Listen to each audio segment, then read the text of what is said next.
The sun hadn't even risen when Ethan parked his car outside Crescent Mall.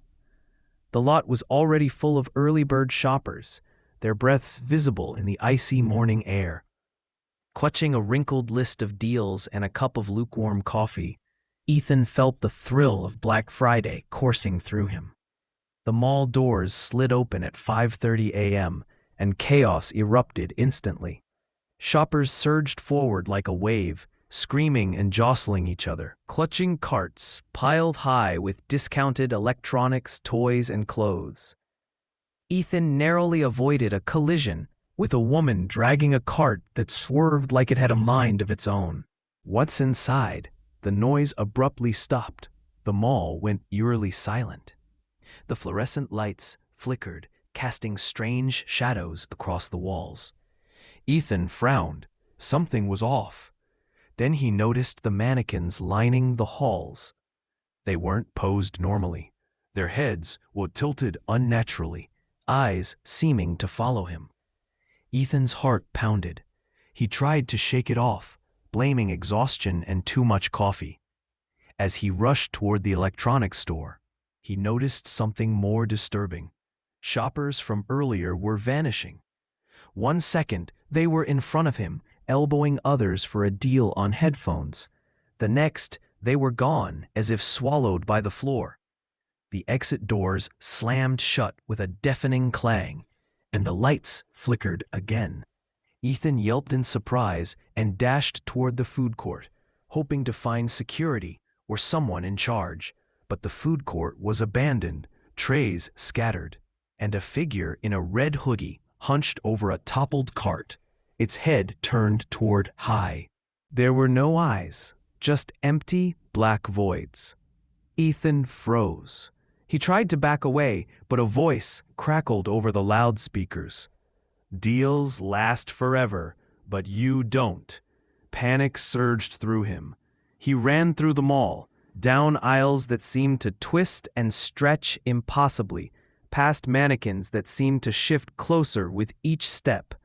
The once familiar mall now felt like a labyrinth designed to trap him. In the jewelry section, a woman frantically grabbed at a stack of discounted watches. Ethan called out to her, but she didn't respond, her body jerking unnaturally, her smile frozen in place. Then she collapsed into pieces, like glass shattering, leaving nothing behind.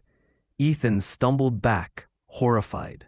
He found a stairwell and ran up, thinking he could reach the second floor and escape. But the stairs twisted and curved in ways that defied logic, looping him back to the electronics store. The glowing deals beckoned like a trap. Every time he tried a different path, the mall seemed to shift around him, the aisles stretching endlessly, shoppers' faces now frozen like statues.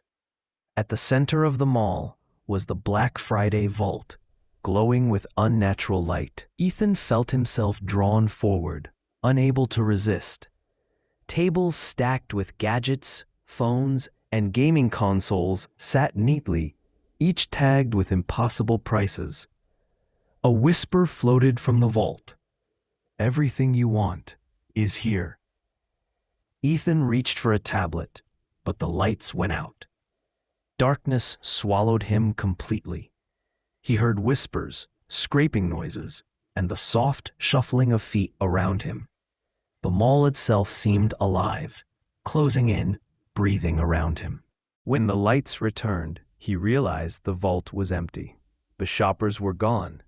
Even the mannequins were gone, leaving only the echo of their glassy stares in his mind. Panic rose as he tried to retrace his steps, only to find that all the exits led back to the vault as if he had never moved at all. Hours, or maybe minutes, passed. Time had lost meaning. Ethan wandered through endless corridors, encountering more horrors. A family trapped in a toy store, their eyes wide and unblinking. A line of shoppers frozen mid-run, mouths open in silent screams. Finally, he stumbled upon a mirror. His reflection was twisted, his eyes hollow, his mouth fixed in a scream.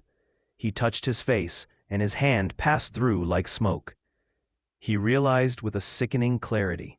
The mall had claimed him, trapping his soul to haunt the deals forever. Now, every Black Friday, Crescent Mall opens its doors, and the living are drawn in by the promise of impossible discounts.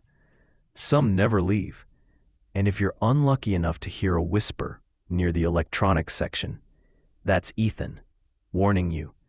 Some deals are far too deadly to take. The midnight sale from hell.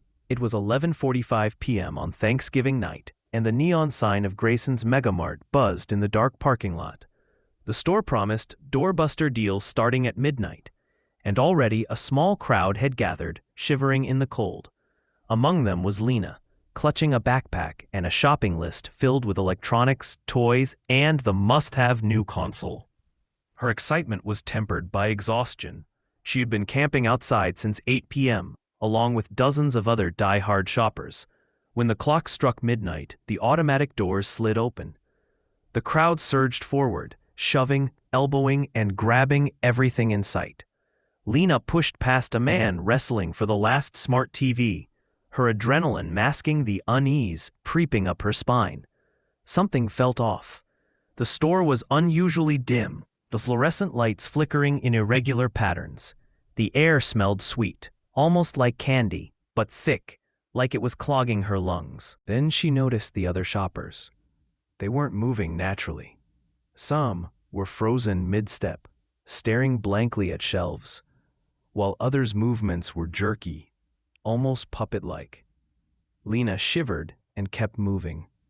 She reached the electronics aisle, where the prized consoles were stacked neatly.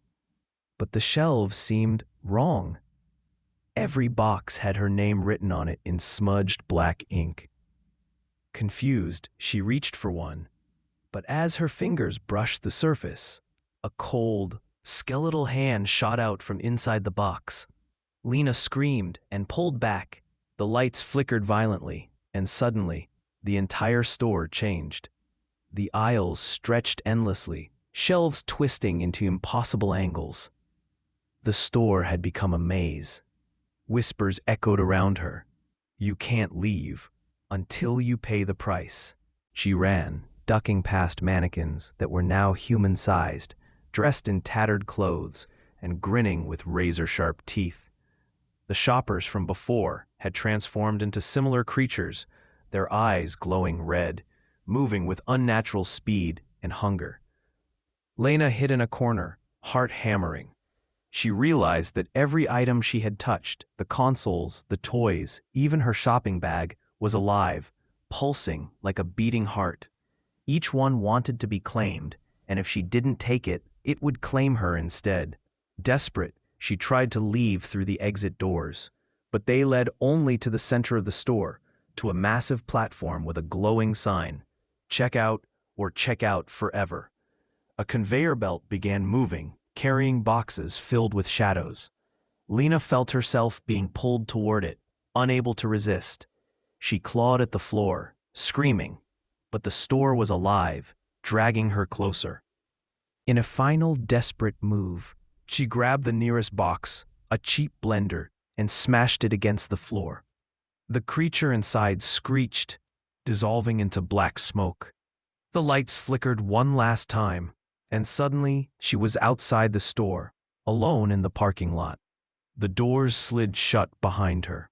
When Lena looked back, the store was just a normal MegaMart, brightly lit and empty. No sign of the nightmare inside. She never returned to a Black Friday sale again, but every year, as midnight approached, she hears whispers on the wind. You came back, but next time the deal will get you.